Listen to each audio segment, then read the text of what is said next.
எல்லோருக்கும் பணிவான வணக்கம். நம்முடைய ஐயா நமச்சிவாயா சேனலில் இருந்து அடியேன் என்று தினம் ஒரு திருக்கதையில் 2 சுவாமி குருமார்கள் பற்றிய கதை.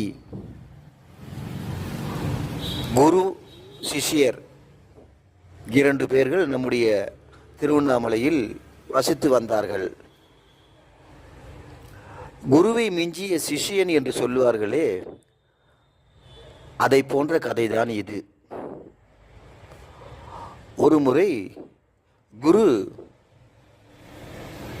சுவாமி பூஜை செய்து கொண்டிருக்கும்போது சிஷ்யன் அருகிலே நின்று கொண்டு அவருக்கு உதவிகள் செய்து கொண்டிருந்தான்.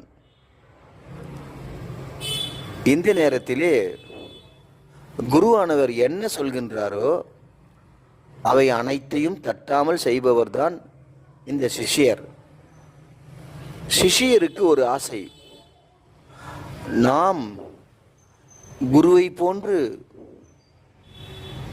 சுவாமியிடம் அருள் பெற வேண்டும், குருவை மிஞ்சிய சீடனாக இருக்கக்கூடாது, குருவே நமக்கு துணையாக என்றும் இருக்க வேண்டும், என்றும் நம் குருவே நமக்கு இறைவன் அப்படின்னு நினைக்கிறவர் தான் இந்த சிஷ்யன்.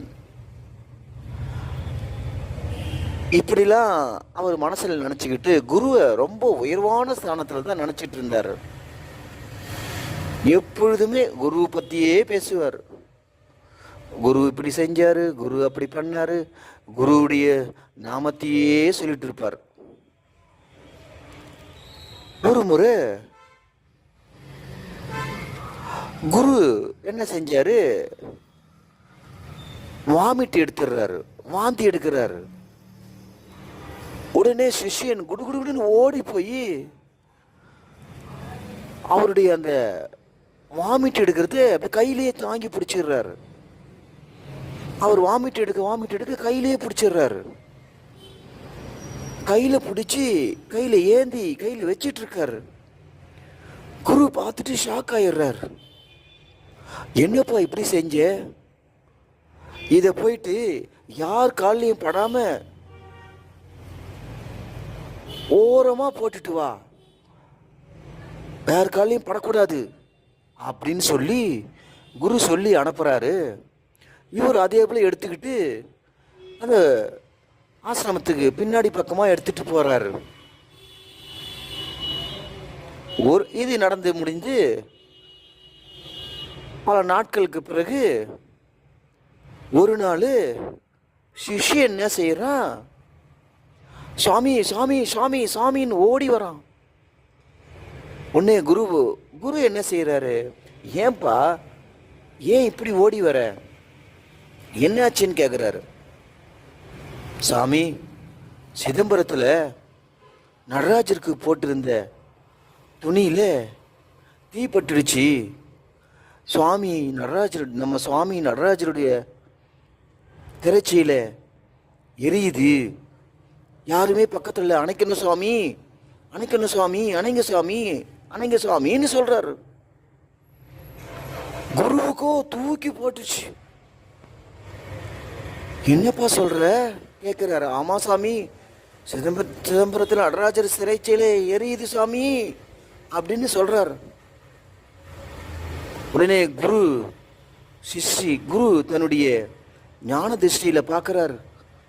அவரும் உணர்றாரு. அதை உணர்ந்துட்டு மனதளவில் ரொம்ப ஷாக் ஆயிடுறார். ஷாக் ஆயிட்டு அதை தீ அணைக்கிறதுக்கு அவர் சுவாமியே வேண்டாரு. அங்கே தீ அணைஞ்சிடுது. ஆனால் அவர் மனசு அணையலை, குருவினுடைய மனசு மட்டும் அணையலை. ஏன் அணையலை தெரியுமா உங்களுக்கு? குருவுக்கு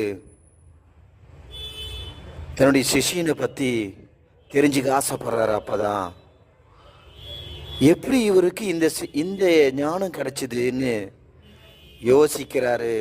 குரு சிஷ்யனுக்கு எப்படி கிடைச்சது? அப்போ யோசிக்கும் போதுதான் அவருக்கு ஞான திருஷ்டியில தெரியுது, அந்த வாமிட்டை எடுத்து போயிட்டு யாருக்கும் காலில் படாமல் போட்டுட்டு வான்னு சொல்லி அனுப்பினாரே, சிஷ்யன் என்ன செஞ்சார் தெரியுமா? அப்படியே அந்த ஆசிரமத்துக்கு பின்னாடி போயிட்டு அந்த வாமிட்டை அப்படியே வாய் உள்ள எடுத்து சாப்பிட்டுறாரு. மொத்தத்தையும் விடாமல் உள்ள ஃபுல்லாக சாப்பிட்றாரு. குருவே அர்ப்பணம்னு சொல்லி சாப்பிட்றாரு. இது ஞான திருஷ்டியில். அப்போ தான் அவர் பார்த்து தெரிஞ்சுக்கிறாரு, ஆஹா குருவியே மிஞ்சிட்டானே, ஏன் அப்படி பண்ண? அப்போ தான் கேட்குறாரு, சுவாமி எனக்கு நீங்கள் தான் சுவாமி எல்லாமே அப்படின்னு அவர் காலில் விழுந்து வணங்குறான். உடனே அவர் சொல்கிறாரு, அப்பா இனிமேல் இங்கே இருக்கிற இடம் உனக்கு இங்கே இல்லைப்பா. நீ எப்போ சிதம்பரத்தில் திரைச்சீலை எரியுதுன்னு சொன்னியோ, நீ அங்கே தான் போகணும். நீ நேராக ஐயங்கிட்ட போ. சிதம்பரம் நடராஜர் ஐயனை போய் ஐயங்கிட்ட சரணாகதி அடைஞ்சி அவரை பற்றி பாடல்கள் பாடி அவரை வணங்கி முக்தி பெறு போன்னு சொல்லி அனுப்புகிறாரு. இந்த கதையை கேட்ட நீங்கள், இந்த குரு யார் தெரியுங்களா? திருவண்ணாமலையில் வசித்த குகை நமச்சிவாயர். அந்த சிஷ்யன் யார் தெரியுமா? குரு நமச்சிவாயர். இந்த கதையை கேட்டு சந்தோஷம் அடைந்திருப்பீர்கள் என்று நம்புகின்றேன். பிடித்திருந்தால் சந்தோஷப்படுங்கள், பிடிக்கவில்லை என்றால் வருத்தப்பட வேண்டாம். மிக்க நன்றி. திருச்சிற்றம்பலம், திருச்சிற்றம்பலம்.